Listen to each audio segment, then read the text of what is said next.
Overlooking the plains, on a ridge not far from Agra, stands Fatehpur Sikri.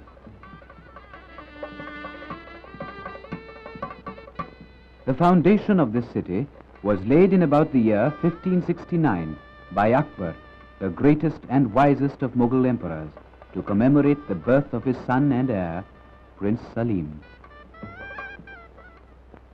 Nothing sadder or more beautiful exists in India today than this deserted city, which once blazed with color and spectacle.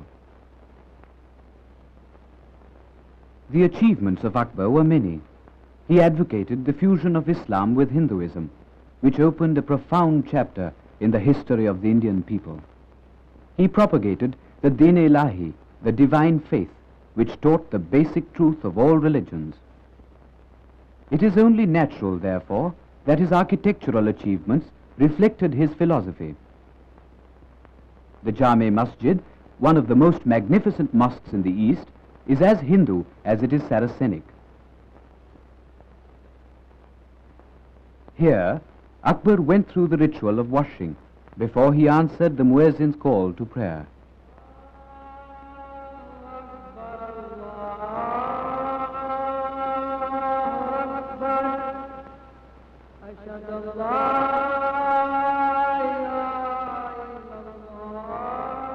After the morning prayer, the mosque was used as a school, and while the scholars taught Akbar's philosophy, he went to the Divani Khas, the hall of special audience, to receive ambassadors and to discuss affairs of state with his ministers and generals.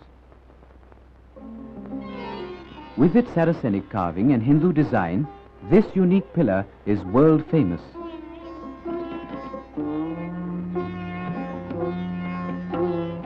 The guiding deity of many Hindu kings was the god Vishnu, upholder of the universe, and it would seem that Akbar's throne was built as a symbol of Vishnu's sustaining power.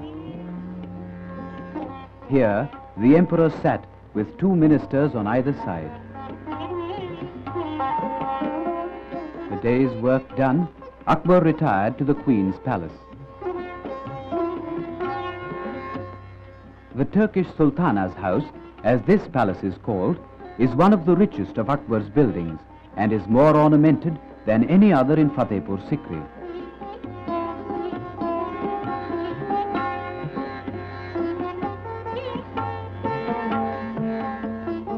One student of architecture has called this interior a gigantic jewel casket.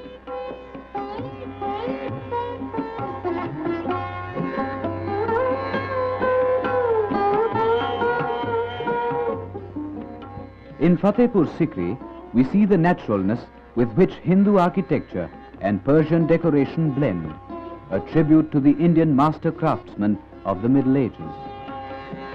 This, indeed, is the importance of Mughal art, that it finally crystallized the tentative merging of Hindu and Saracenic traditions, making it unmistakably Indian.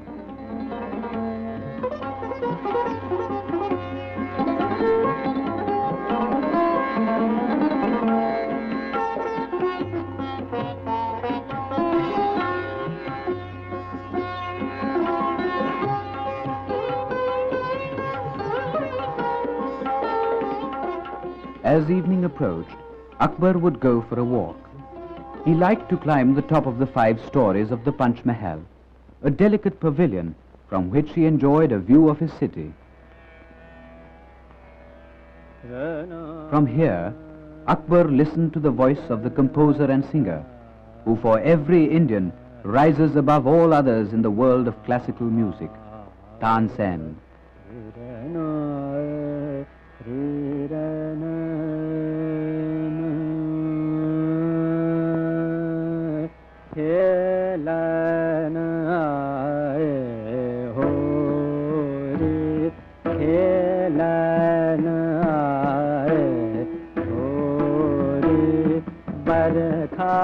के समय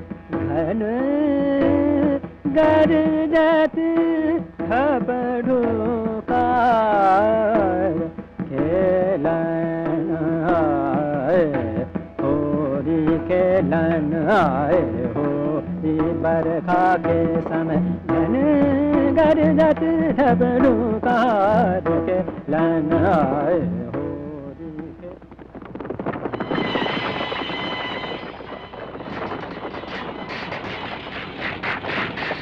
War was as much a part of Akbar's life as art and philosophy. After his conquest of the Deccan, he built the lofty gateway called the Buland Darwaza.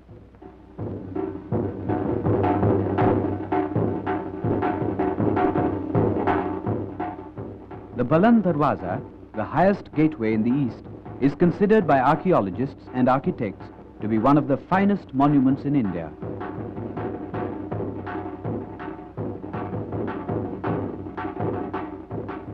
Akbar's triumphant return to Fatehpur Sikri and its subsequent prosperity were short-lived. The carefully planned city, with its schools and hospitals, bazaars and jewelers' shops and caravanserais, suffered a terrible blow in the death of Salim Chishti, Akbar's spiritual advisor, the saint after whom Akbar had named his son Salim. Salim Chishti's tomb of white marble lies in the courtyard of the great mosque. The workmanship here is as exquisite as if it had been done in ivory.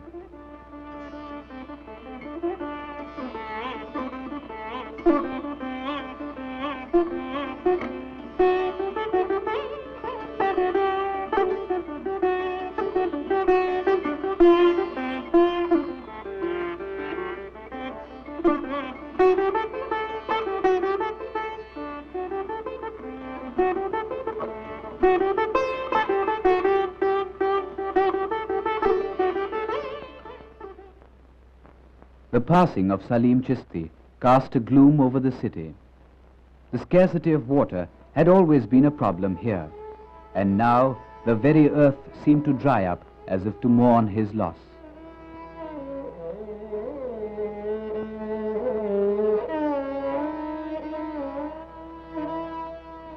The people began to migrate, and soon Fatehpur Sikri became the deserted city we know today. Akbar was compelled to abandon his capital and move it back to Agra, 23 miles away.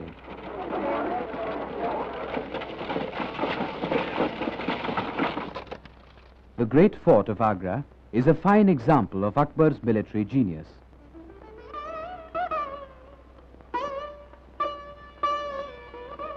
Within the fort is the Diwan-e-Aam, the hall of public audience.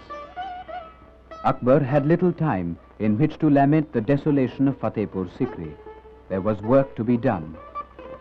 People from all over India came with countless petitions which he heard from his throne.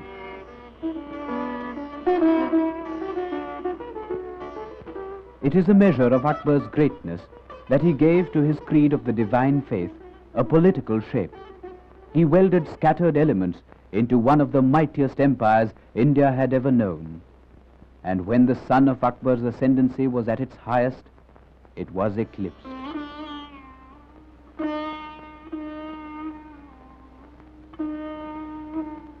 Akbar died in 1605 at the age of 62 and is buried here in Sikandra, a few miles from Agra. A cenotaph covers the crypt in which lie Akbar's mortal remains. A strange premonition had caused him a year or two before his death to begin the building of his own tomb.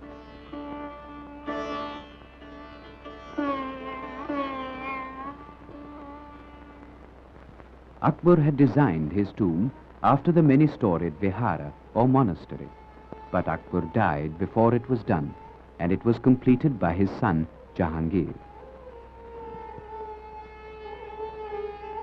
With its gates and gardens and its majestic quietude, it is a fitting tribute to the great Mughal.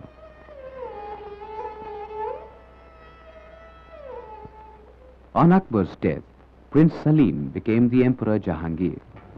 He ruled from here. Nobles, chieftains and kings, they came from all over India to pay homage and swear loyalty.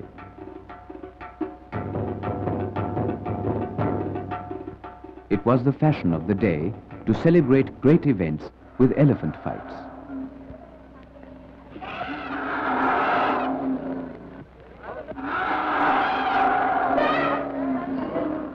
Courtiers had a wonderful view of the arena below.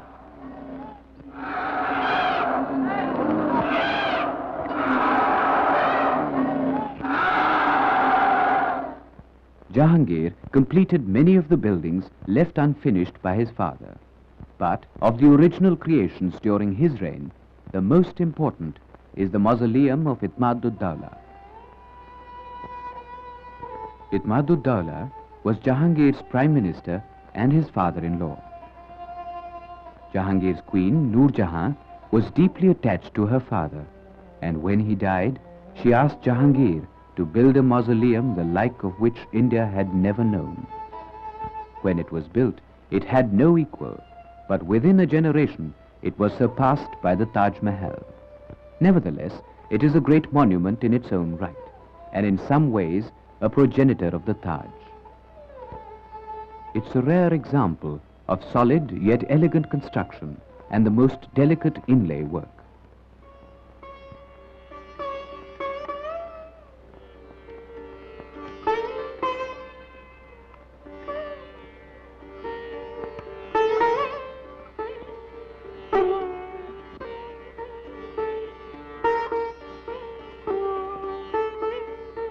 The tombs of Noor Jahan's father and mother are built of yellow porphyry.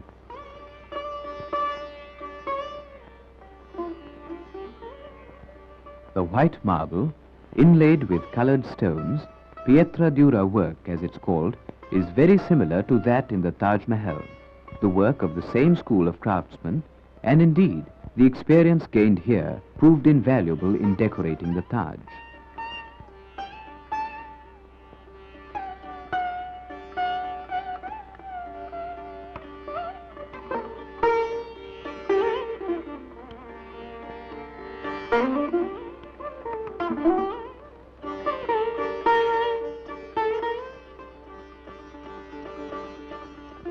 Jahangir's son, Shah Jahan, was the greatest of the Mughal builders, surpassing his grandfather Akbar in the variety and richness of the monuments he built.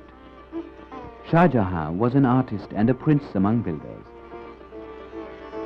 This palace, which he built for himself, is but one example.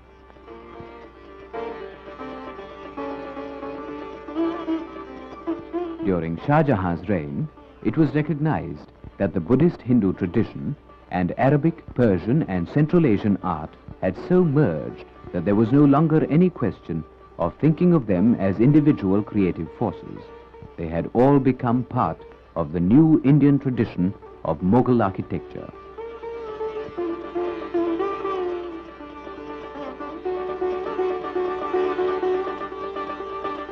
Shah Jahan made it a point to go to the Moti Masjid, the Pearl Mosque, every Friday to pray with his subjects.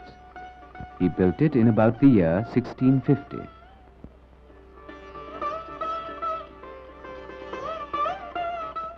Mughal art is an outstanding example of the truth that for centuries craftsmen and masons were devoid of religious prejudice.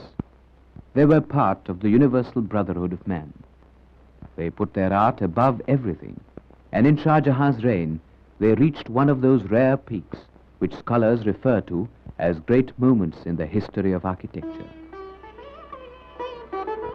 Within these walls, Shah Jahan lived with his queen, Arjuman Banu Begum, better known as Mumtaz Mahal. In homage to her beauty, Shah Jahan told his craftsmen to make her chamber the loveliest in India, and so it is.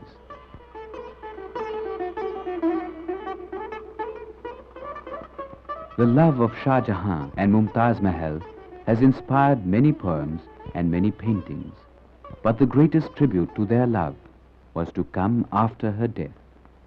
She died young, and Shah Jahan was stricken with despair. the beauty which surrounded him. Each stone in each wall of these rooms reminded him only of her, and the days of his sorrow were endless. Shah Jahan's pain did not die with time. It grew, and so he crystallized it. He built for his love the world's most beautiful monument.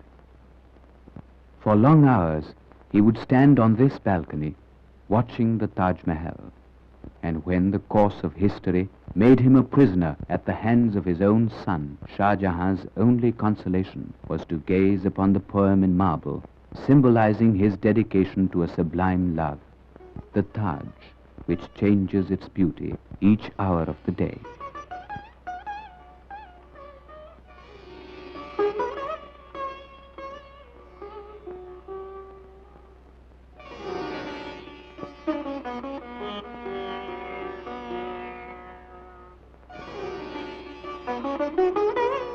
The creator of this wonder in marble died a bitter man, a fallen emperor, a wounded father, and a lover without his dream.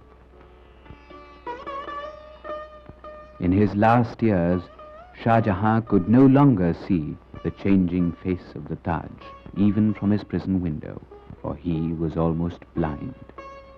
Even his blindness, a poet has said, served to reflect in the depths of his soul the image of the White Queen of Monuments.